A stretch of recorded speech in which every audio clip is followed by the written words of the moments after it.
All right, so you downloaded Mixxx. Now we open Mixxx up. And when you open it, this pop-up window comes up and you just want to click Always Show. Okay.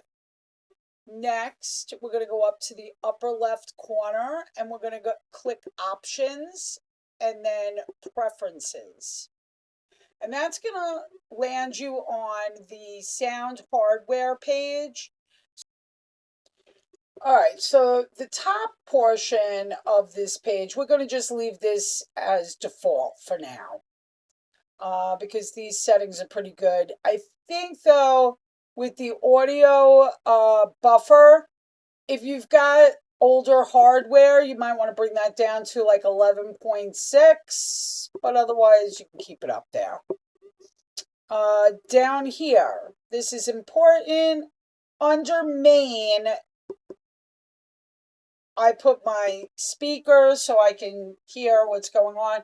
And here you can put your headphones, which I do not have yet, but I am getting. And in input, you've got your microphone,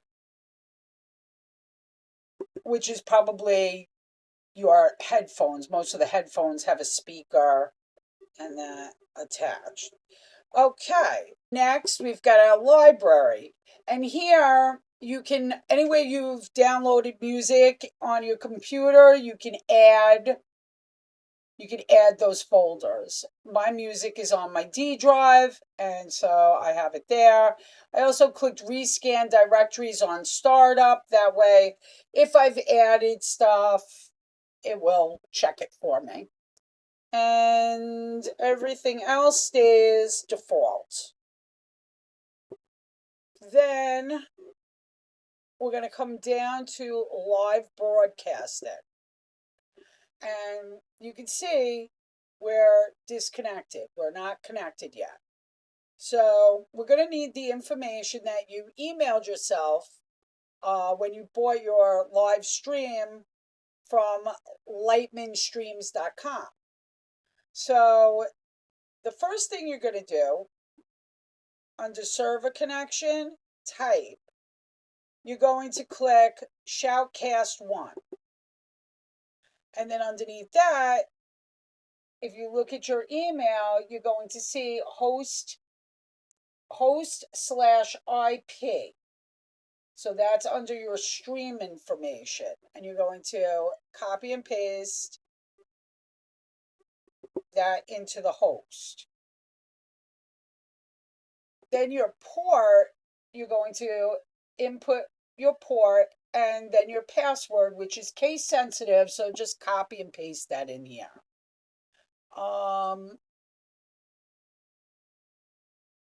Enable automatic reconnect, 1 second here, and I'm going to do 5 seconds for the reconnect period and 10 maximum retries.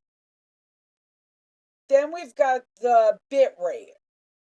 Now, some people will tell you 320, but all the DJs say 128, that there's really no difference between 128 and 320, except for the fact that 320 is going to pull more of your computer resource.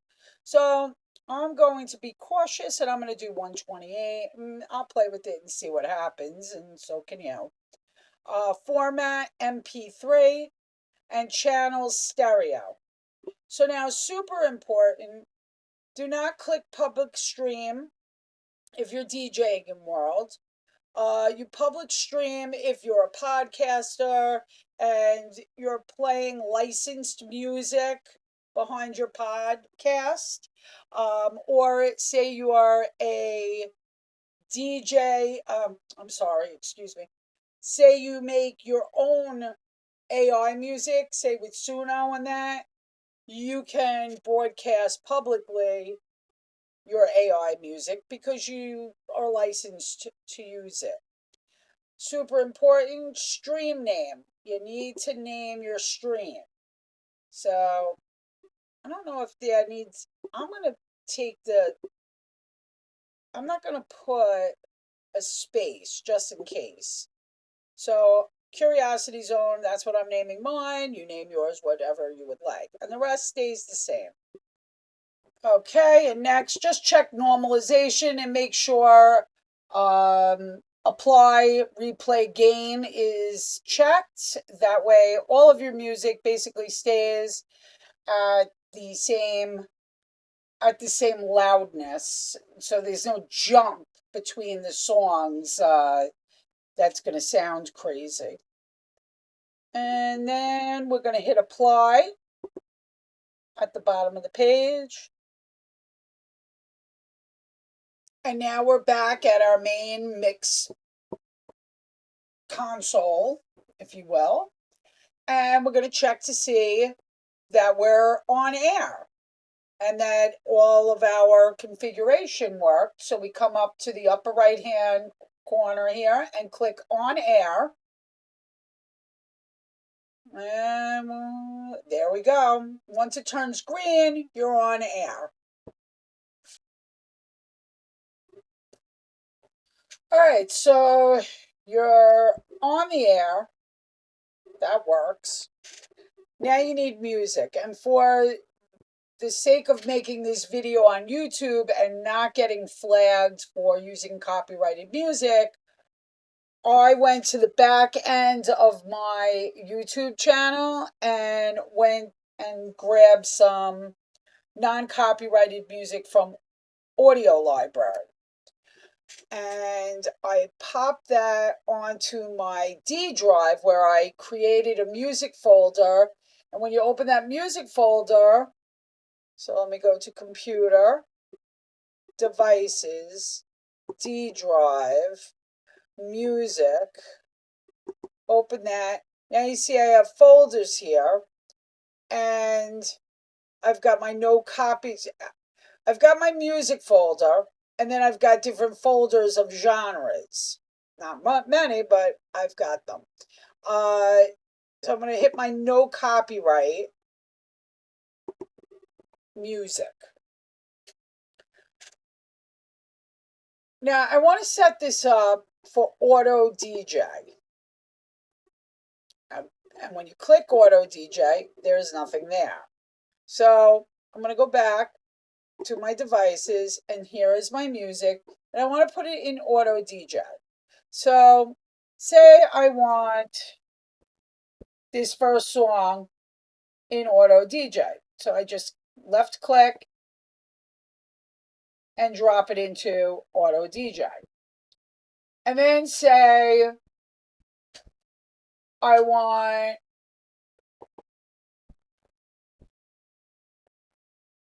these two. Say I wanted these two, I would click on the first song, click on the second song while holding down my shift key. And then I can drag those into auto DJ. But say I only wanted the first or the first one and say the fourth one. If I hit that holding my shift key, it selects them all. So we hit the first song, the control button. We hit our control button and now we click the fourth song and only those two are selected. And I can left click and drag into auto DJ. Okay. So now I click on auto DJ and I've got all of my songs. Now we only need one delayed baggage, so we've got 3 of them here. When you want to remove a song, click on it, right click, and hit remove. And I'm going to get rid of this one and remove. Okay. So now I have a few songs in here. I'm going to left click and drag up to the first deck. And I'm going to grab the second song and pop that and click that and into the second deck. Okay, so just to show you the basic, we've popped these into the decks. And now we're going to come over here and we're just going to start our auto DJ.